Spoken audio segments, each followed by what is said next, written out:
So the most important election which is coming up is Bihar Assembly elections, which is going to be a tight fight. So I am joined by Radhika Ramasesan, who is a very senior political journalist. Ma'am, you must have seen so many elections, like 4 or 5 decades of elections in India. Yeah. So we are joined by Radhika ma'am. She will be discussing Bihar politics with us. Today our special focus will be on PK, Prashant Kishore. So a lot of interest in what Prashant Kishore is doing in Bihar, his political entry into the scene, whether it is going to make any change, any difference. So ma'am, the first question would be, a lot of people would like to know, he is known as a political strategist. So he helped many leaders win elections, barring the Uttar Pradesh election with Congress. All other election campaign he was hugely successful. When he transitioned from being a political strategist to a political leader, how do you see this? Is he going to make a change? Yeah, I've known Prashant ever since he was part of the Modi system in 2004, before that itself, in fact. And he is as sharp an analyst as a political strategist. And if you cannot analyze, how are you going to strategize anyway? So I was not entirely surprised when he decided to jump into the fray, so to speak.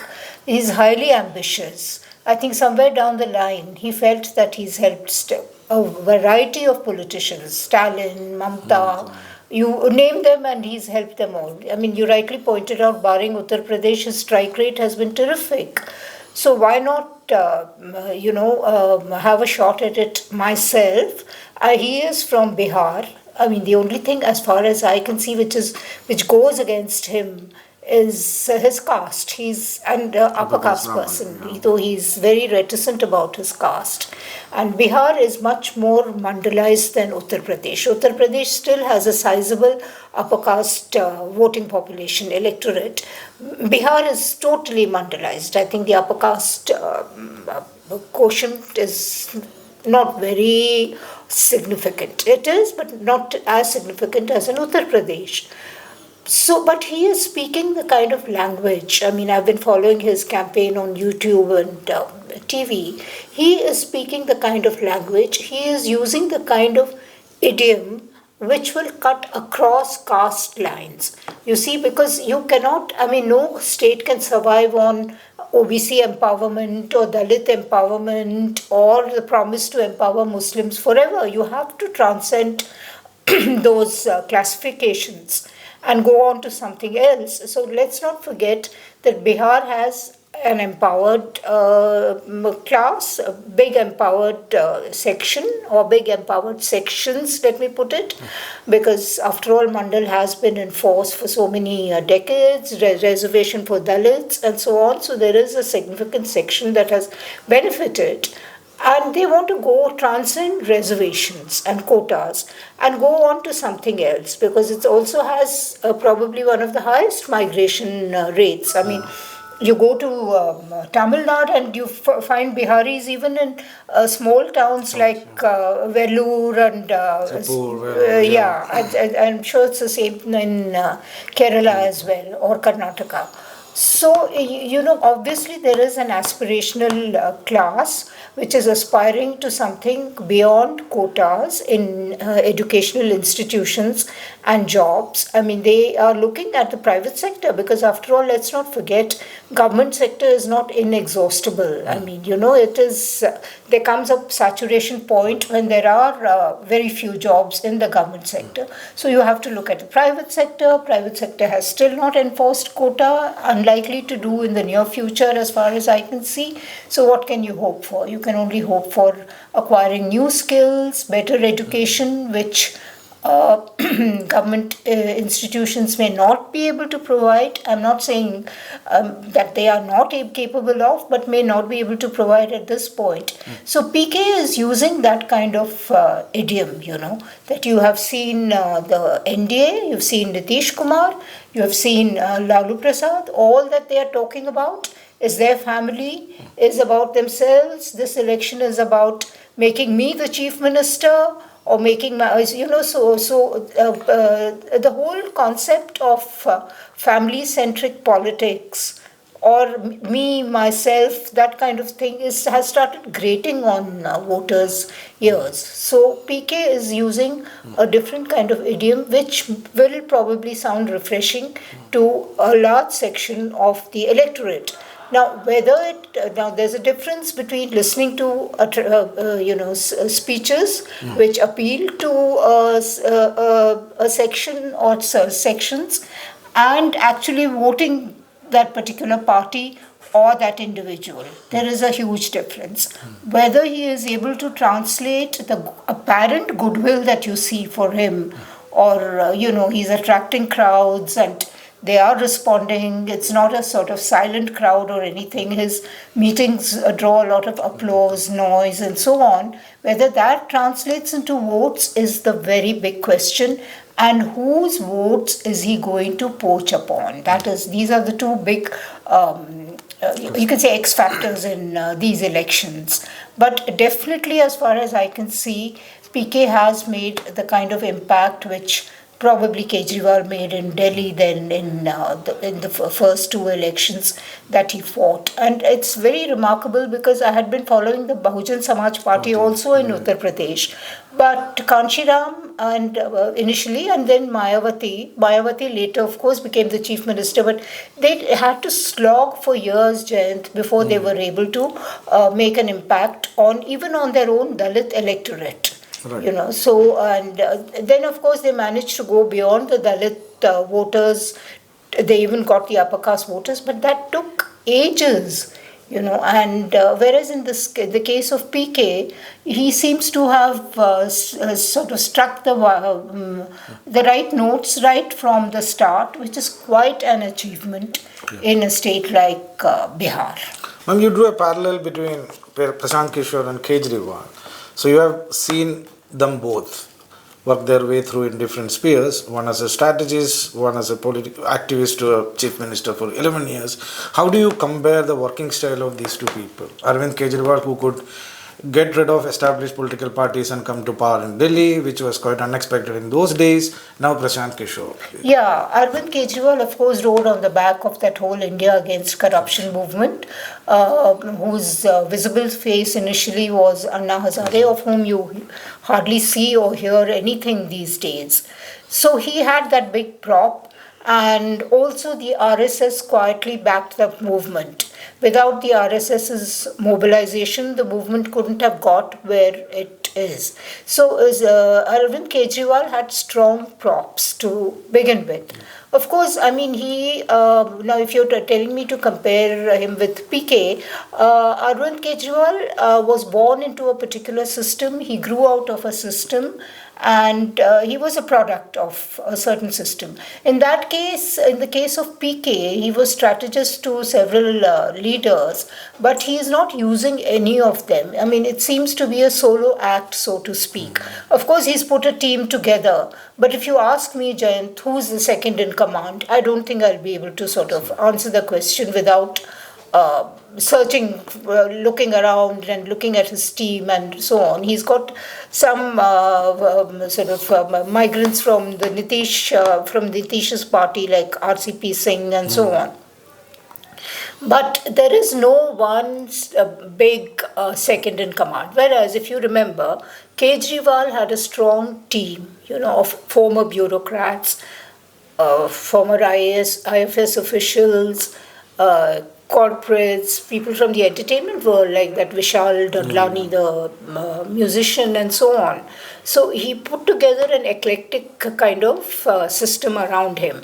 PK doesn't have that. PK is PK, and he's depending entirely on himself. In the case of Kejriwal, it was slightly different, of course. Of course, he spoke the kind of language that appealed to the Delhi voters at that point. Let's not forget the BJP had scored a tremendous victory in the Lok Sabha elections, and the Delhi elections came after that, and they couldn't repeat their success in Delhi. It was Kejriwal who took over. stepped into the BJP shoes, so to speak. So there must have been something which appealed to people, credibility, and people made a distinction between a state election and a national election. Kejriwal was also a beneficiary of that particular dynamic, the difference between state and central. BJP did use Modi in those elections, but Modi didn't click to the extent Kejriwal did. Kejriwal came across as somebody who knew the system in Delhi quite well. He would work the system to his advantage, his party's advantage, as well as to the advantage of Delhi. And of course, Delhi's composition is so different from Bihar, although there is a large section of migrants from Bihar in Delhi, but it's also different, Delhi has a very kind of mixed kind of population. Let's not forget the original Punjabi voters, and then you have all the add-ons, migrants and so on. So the composition is different. Bihar is, of course, entirely caste-driven. Not to say that Delhi caste doesn't play a part in Delhi elections. It does, of course, but it's very well stratified in Bihar, caste. It's caste and to a lesser extent communalism. I would say that communalism is a much bigger factor in neighboring Uttar Pradesh than Bihar. Bihar has not been such a communalized state. So, first difference is that how is PK going to crack the caste hierarchy in Bihar? People will know him as an upper caste person. That is probably the first thing that a Bihari voter would check. कि किस बिरादरी का है ये? So, and everything else will probably follow that. So, whereas Kejriwal didn't have to kind of contend with the caste factor, although if you remember in one of his meetings, one of his interactions with morning walkers in a park, he was asked questions by the trading community. And he said, look, मैं भी बनिया हूँ आपकी तरह. And that instantly clicked with them, and the Banya vote, which was traditionally loyal to the BJP, shifted, at least a large section moved from the BJP to Aam Aadmi Party. So that was one instance where Kejriwal did use caste to his advantage. Whereas PK, he kind of belittles the role of caste if he's asked about it. But I am sure, very sure, that he's worked out his caste equations. And if you study the kind of candidates that he has put up, caste must be like foremost on his mind when he's putting up a candidate. Everything else follows after that. But since we're talking about caste, do you think being from an upper caste, and like you mentioned, there is still mandalized politics in Bihar, still, though people will argue this is on its last leg, but coming from an upper caste, and that caste, all the upper caste put together, they don't count much compared to EBCs or OBCs in Bihar electorate. Do you think that coming from that particular caste is an advantage or a disadvantage as an anchoring position, like this caste? Okay, yeah. Now, when is it an advantage or is it a drawback? I would say that on the face of it, if you just discount everything else about PK, everything else around him, it is a disadvantage being an upper caste person.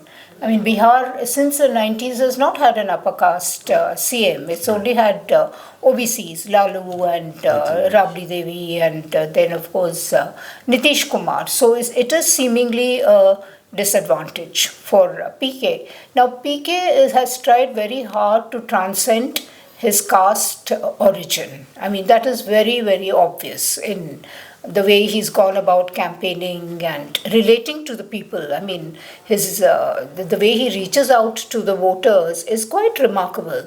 So, as I said, that we really have to see which way the votes swing. Cutting across caste lines. On the face of it, it seems unlikely that he will get chunks of the OBC, EBC, MBC or Dalit votes, because they all are tied to different leaders like Chirag Paswan. Why did the BJP give in to Chirag Paswan and conceded the number of seats he wanted? Because they know that he has a captive Paswan Dalit vote bank. Similarly, Nitish, I mean, despite everything, the BJP is still hanging on to Nitish because they know that he has the Kurmi votes, the EBC votes, and also some gender votes, the votes of women. So for PK, that is going to be a bit of a long haul, I think, overcoming this caste factor. Yeah. So let us talk about this other issues. Sir. We talked about the caste, the economic issues. For example, Bihar is a landlocked state, and also four by fifth of the people depend on agriculture. So unlike in many other parts of India, green revolution hasn't reached in Indo-Gangetic plain. So there is an economic problem, which is though a lot of people migrate for jobs, etc. But creating jobs now, for example, RJD is promising one job in every house if they come to power. How they make up that 3 crore jobs, nobody knows. But the point is that when somebody like Prashant Kishore, hugely successful, who can talk the fresh narrative, fresh lingo, idioms, so you think the economic agenda appealing to youth voters, will it work in favor of Prashant Kishore? Doubtless, he's talking about the fact that both these parties, NDA as well as the Lalu's RJD, which is part of the Mahagathbandhan, every election they promise to stem migration by creating jobs in Bihar. And as we know, the number of migrants is only increasing every year. It is now almost statistically established. So obviously, nobody is bothered to create jobs, set up industries, or attract investors or anything of that sort. I mean, there are efforts to hold these investment summits and so on, but nobody wants to come because the circumstances are not favorable. I mean, it's. Who would want to put their money in Bihar, regardless of which party rules the state? I'm not going into that at all. Now, PK is, I would say that one of the big factors in his favor is he's a new face. He sounds credible in whatever he says. Now, whether that appeals to youths, whether they really believe, whether they trust that he can, him with creating jobs, that I think is another big imponderable in these elections. Now, if he does manage to get a section of the vote of young people's votes cutting across party lines, it's a huge achievement. It's a huge achievement in a state like Bihar. Tejasvi has rather rashly promised to give I assume he's talking about government jobs. Where are the jobs in government? I mean, if anything, government would want to downsize its own job sector. So where are the jobs in government? I mean, I felt that it was something thoughtlessly said on Tejasvi's part. And talking about Tejasvi, I mean, of course, we are talking about PK. The kind of impact he had in the last elections, I feel that he's not. It's not happening in these elections. Somehow, he's not inspiring confidence at all. He's just coming through as a legatee of Lalu Prasad, as a dynast. There are problems within the family. So, on the face of it, nothing looks too good for the RJD. Okay. But whenever there is a new movement comes, the leader of the movement, for example, Arvind Kejriwal, he was at the forefront of an election. He was contesting in Delhi. So Prashant Kishore is not contesting. Is it a wise strategy or is it a thought out strategy? How do you see that? He's putting it all together, building the narrative, see the face of it, but he's not in the electoral fray. Yeah, the decision not to contest is of a piece of, it sort of sits in well with the kind of narrative that he's been peddling, namely that it is not about him. He is not ambitious personally to become the chief minister. Is kind of a JP or something? Those days were very different, I mean, it was. He's not been able to establish the BJP as an authoritarian kind of party. He's not been able to do that. If you notice, he does attack the BJP, he attacks certain individuals, certain ministers in the BJP, but he doesn't say a word against Modi or, of course, Nitish or somebody like Lalan Singh who's close to Nitish. She's studiously avoided attacking those leaders. So his decision not to contest sits in well with the overall narrative of not wanting to make himself the centerpiece, although he is the centerpiece, I mean, there's no doubt about it, of these elections, and of himself as someone who's risen above power politics. You know, I am not ambitious for chief minister. He said some chief ministership. Somebody even asked him about prime ministership. He says not at all. I'm not after any position or anything. Had he decided to contest, one, he would have been pinned down to that particular seat. You know, whether it was Raghapur or whatever. There were rumors that he's going to contest against Tejasvi. That would have pinned him down to that seat and not left him to campaign for the others in others' seats.